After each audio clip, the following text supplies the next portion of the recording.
कान्होजी काकासनी जरा बघत होतो, दिसले काय कुठे? हो दिसले म्हणजे हे काय आत्ता एवढ्यातच गेले? तुमच्याकडेच आले होते बहुतेक. ताई साहेबांनी भेटायला? हो म्हणजे बराच वेळ त्यांचा तसा प्रयत्न सुरू होता भेटायचा. शेवटी भेट झाली आणि बोलणी सुद्धा झाली. बोलणी झाली? झाली, अगदी मनसोक्त बोलणी झाली. मालक, अरे काय मैपती, कवा धरणं आम्ही इथं वाट बघा लागलोय. अहो येतच होतो मालक. काय येतच होतो? तुला सांगितलं नुसता अंदाज घे, कानोसा घे, जरा निरोप येतोय का? तर तू तिकडे गायब, कान्होजी काका इकडे गायब, मी बसलोय आपला एकटा इथं. पण काय झालं, आला का निरोप? नाही नाही, काहीच निरोप नाही. कमाल झाली. आता पण तुर्ताई साहेबांचा निरोप यायला पाहिजे होता. वय पण तशी चिन्ह काही दिसत नाही. नाही, पण हे असं झालं कसं? कान्होजी काका तर म्हटले समजाविषयी बोलल्यात, ते बोलणं झाले त्यांचं रीतचं, आणि तू म्हणतोय अजून काय बी निरोप नाही. ते बघा, ते चौथं आलं, विचारा त्यासनी. कान्होजी काका, अहो काय हे? यो म्हणतोय अजून काही निरोप आलेला नाही. तुमच्याजवळ आलाय का काही सांगावा? गणोजीराव, तुम्ही इकडे या, इकडे या बरं जा. हे बघा काका, इकडं नाही आणि तिकडं नाही. आम्हाला एक सांगा, तुम्ही वतनाचा विषय ताई साहेबांच्या समोर काढल्यानंतर त्यांनी त्या विषयाला मंजुरी दिल्या नव्ह? होय तर. नाही नाही, असं मोगमात नाही बोलायचं. काय म्हटलं त्या खरं खरं सांगा आम्हाला. म्हणजे त्याचं असं आहे बघा की, कसं आहे?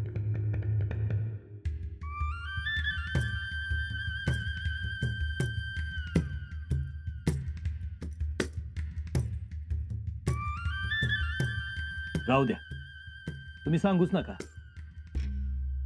कशाला पाहिजेत सांगू वांगीच्या गोष्टी? आम्ही जाऊन थेटच विचारतो. आता एकदा तुमचं बोलणं झालंय म्हटल्यावर अडचण कसली? तुम्ही थेट विचारणार राणी साहेबांना? होय, अहो पाठची धाकली बहीण आहे आमची, काय हरकत आहे? आणि झालं की तुमचं बोलणं. तुम्ही नका जाऊ, असं बरं वाटत नाही. निरोगी होते ना तुम्ही. थांब हे बघा काका, ह्यो शिवना भावनीचा खेळ लई झाला.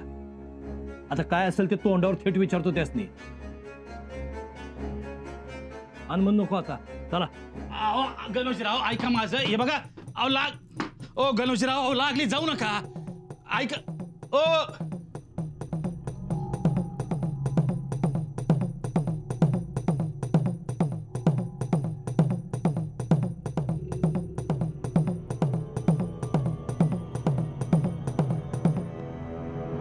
बोलणं झालं नव? हा झालं, म्हणजे त्याच झालं बोलणं. शाबास, आम्हाला माहिती होते तुम्ही थेट महाराणी साहेबांशी बोला ना. ओके, वय वय. कान्होजी काका, शेवटी तुम्ही जे बोलला ते करून दाखवलं. मोठी अवघड गोष्ट होती बरं का. एवढा नाजूक विषय थेट तोंडावर बोलायचा म्हणजे काय प्रसंग गुदरला असेल तुमच्यावर ते नजरेसमोर येत आहे आमच्या. पण तरी कान्होजी काका, हिकमतीनं बोलला असाल तुम्ही, जाणतो आम्ही. या विषयाला वाचा फोडणं लय गरजेचं होतं, जे तुम्ही केलंस. वा वा, शाबास काका, शाबास. बरं काका, एवढे सगळं बोलल्यावर आमच्या ताईसाहेब काय म्हटल्या? ताईसाहेब काय म्हटले? कुठं काय, काहीच नाही. म्हणजे ते काहीच बोलले नाहीत? नाही नाही, त्यांनी समद निगुतीनं ऐकून घेतलं. अहो ऐकी. काय बोलला असतील कान्होजी काका? बोलला असतील ना म्हणे.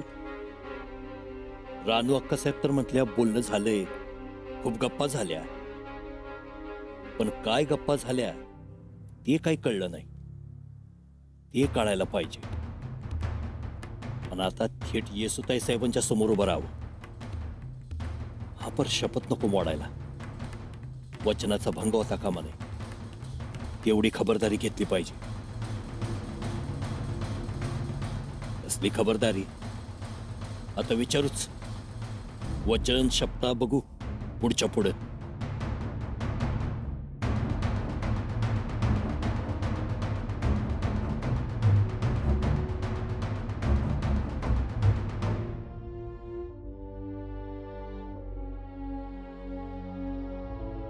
थांबा, तुम्ही कुठे निघालात? अगं जावं लागेल मला. लई दुडदुड धावू नका गणोजीरावांच्या माग. अगं महत्वाचं काम आहे. होय, बघते मी कावापासनं किती महत्वाचं आहे ते. भामा, सत्य म्हणत चला अगोदर. अगोदर सत्य, मग भामा. अगं जाऊ दे मला. हो, पण मी काय म्हणते, किती बी झालं तरी गणोजीराव आणि येसूबाई बहीण भावंड आहेत. पाठीला पाठ लावून आलेत ते. आज कडू म्हणता म्हणता कधी ग्वारू हात्याल तुम्हाला कळायचं बी नाही. नका त्या भानगडीत पडू, गप राहावा. गप राहा तू. तुला काय कळतंय? आता मला काय कळायचं राहिलंय? मी ऐकलंय तुमचं आणि राणू अक्का साहेबांचं बोलणं.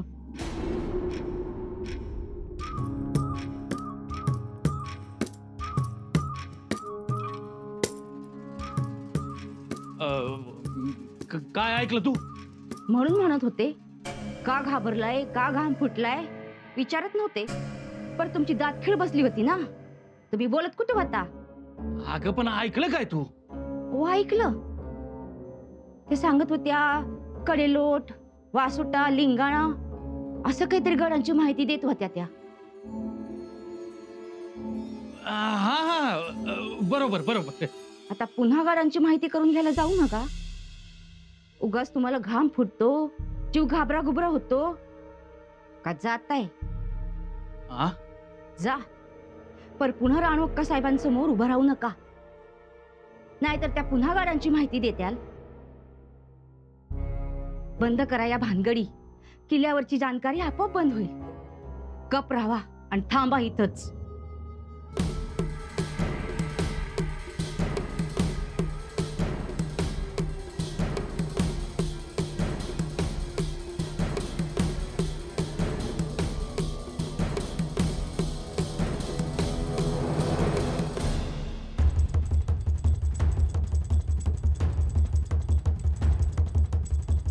ताईसाहेब, दादासाहेब, एक बोलायचं होतं म्हणून आलतो. या ना, बसा ना. नाही, जरा महत्वाचं बोलायचं होतं. आणि हे काय, तुम्ही दोघं नवरा बायको ठरवून आलात की काय एका पाठोपाठ एक? म्हणजे हे बघा, तुमच्या धनीन सुद्धा आल्यात. राजकोरबाई, तुम्ही? हो, गजरा केला होता मोगऱ्याच्या फुलांचा. म्हटलं आमच्या हाताने माळावा. पण राणी साहेबांनी एवढा मोठा आंबाडा बांधलाय, दोरा कमी पडला म्हणून दोरा आणायला गेले होते. असं होय? आम्ही इकडे दादासाहेबांच्या माणसांना नटवतोय, सजवतोय, पण ते बघायला दादासाहेबच नाहीत. ते पाहिजे होतं. दादासाहेब, तुम्ही सुद्धा सामील होता त्यांच्यात? अहो, आता सामील व्हायला पाहिजेच की. काय हो? सामील नाही, पण खरं सांगा, दादासाहेबांची उणीव भासते का नाही? तुम्ही सांगा बहिणीसा. उणीव तर भासतेच. ते जर इथे असते तर किती काय काय केलं असतं त्यांनी. किती लाड केले असते आपल्या बाळाचे. हो ना? हो, वय तर. अहो, आपले राजे म्हणजे केवढे दिलखुलास. लई लाड केले असते त्यांनी. ते अगदी मुलात मूल होतात. होतात ना? एवढंच नाही, आमचं कौतुक केलं असतं. आमच्या पाठीवरनं मायेचा हात फिरवला असता त्यांनी. राजे मायाळूच आहेत तसे. आज आम्हाला ते आमच्या आबासाहेबांच्या जागेवर आहेत. त्यांनी कौतुक करणं, त्यांनी वा म्हणणं, यातच आमची श्रीमंती.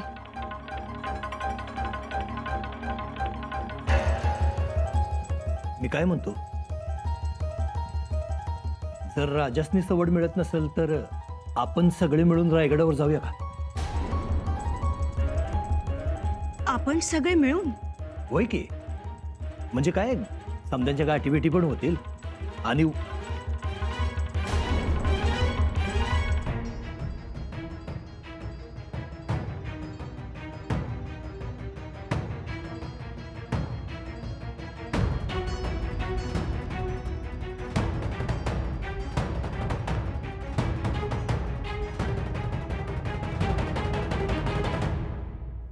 कविराज, या सगळ्या धामधुमीत टोपीकर इंग्रज तेवढे शांत आहेत.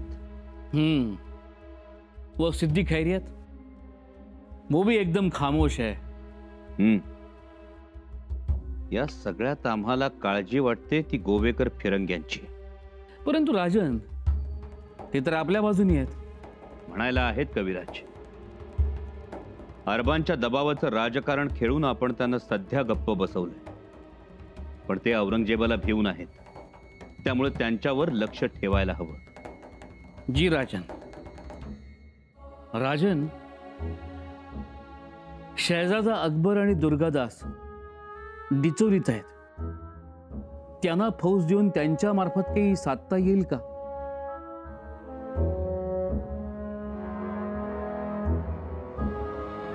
विचार कर. पण कविराज, तूर्तास आपण औरंगजेबाकडे लक्ष दिलं पाहिजे, कारण तो फौजेच्या छोट्या तुकड्या करून नव्यानं त्या स्वराज्यात घुसवण्याचा प्रयत्न करतो. परंतु राजन, औरंगजेबानं आजवर पाठवलेल्या फौजा, पाठवलेले सरदार यांची चांगलीच दमछाक झालेली आहे. आपल्या फौजांनी त्यांना चांगलाच मार दिलाय. होय. हसन अली खान, खान जहान खान, रुमी खान, रहलुल्ला खान, कासिम खान अपयशी ठरले. लढाईत औरंगजेबाचे सरदार भले हरत असतील, पण काय मामासाहेब, पण राज आपल्यातलेच काही सरदार गलतानपणा करत आहे ती.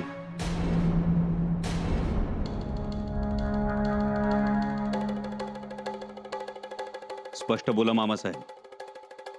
काही सरदार फितुरीच्या उंबरट्यावर उभा आहे ती. कोण? नागोची माने औरंगजेबाला जाऊन मिळालं, एवढ्यात खबर आली.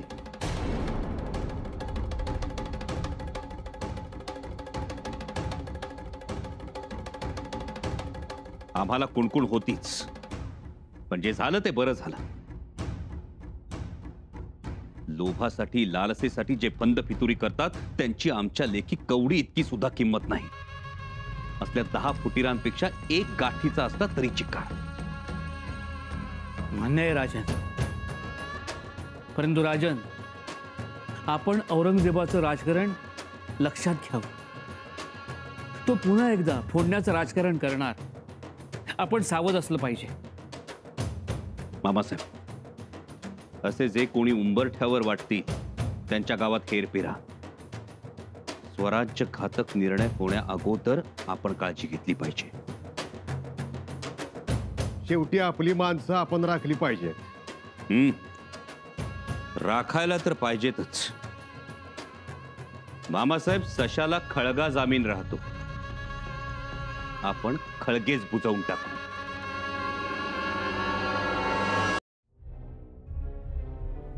गणोजीरावांना गाठलं पाहिजे लवकरात लवकर. आपण उगाच त्यांना जाऊ दिलं. समज सांगायला पाहिजे. अरे का बी चकलो आपण. आता कुठं असतील? उगाच वेळाचा खेळ होऊन बसल. जमून आलेलं काम बिघडत.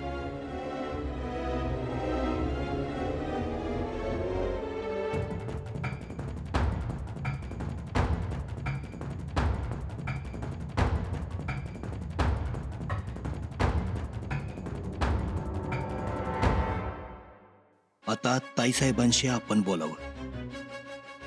म्हणजे कान्होजी काका काय काय बोलले हे तरी जाणून घ्यावं.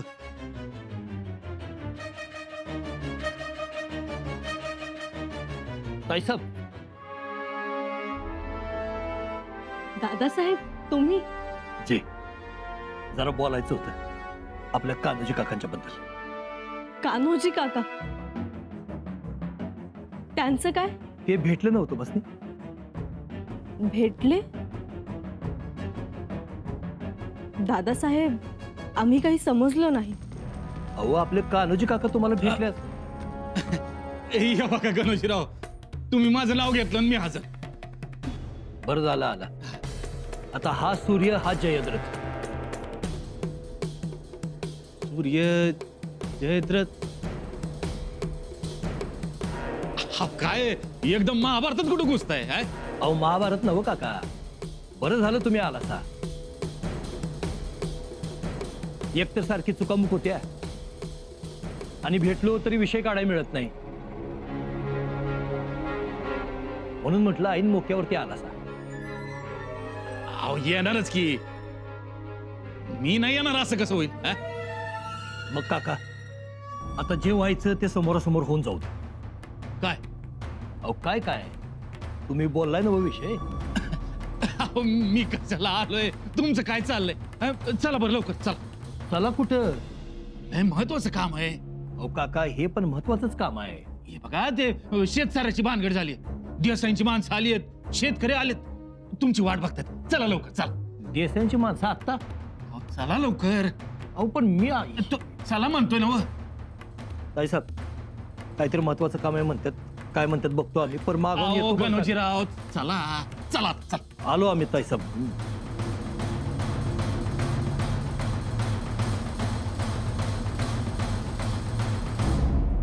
चला चला बरं गणोजीराव. या या या. हा. आता माझं ऐका तुम्ही.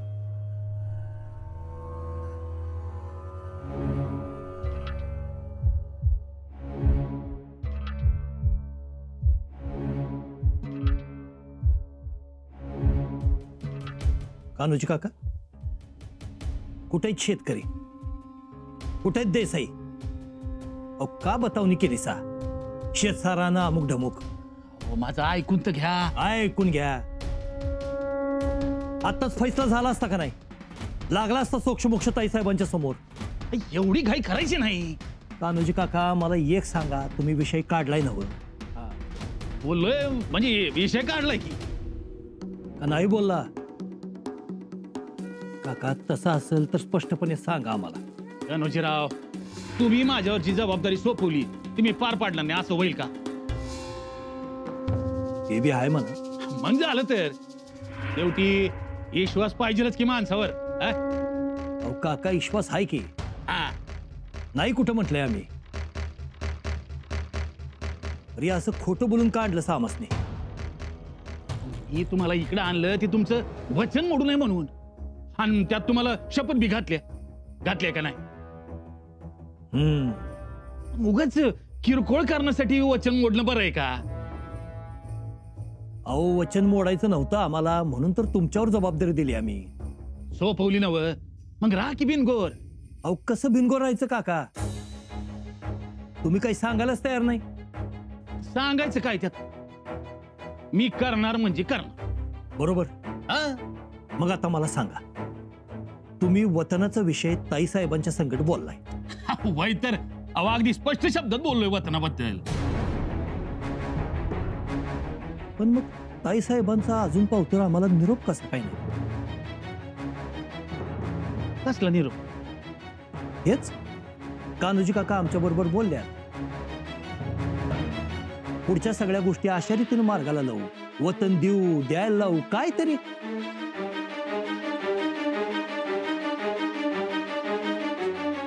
कान्होजी काका एक ध्यानात ठेवा, काही झालं तरी आमच्या ताई साहेब आज स्वराज्याच्या महाराणी आहेत. त्यांनी होकार दिला तर शिर्क्यांच्या 7 पिढ्यांचा उद्धार होईल. त्यांनी मनात आणलं आणि जातीनं वतनाचा कागद राजांच्या समोर ठेवला तर राजांना त्याच्यावर मोहर उमटवावीच लागेल. आणि मग बघता बघता शिर्क्यांच्या या वाड्यात गजांत लक्ष्मी झुलल. होय की? ताईसाहेब अजून या विषयाबद्दल आमच्या बरोबर बोलल्या कशा नाही? एक कोडच आहे आम्हाला.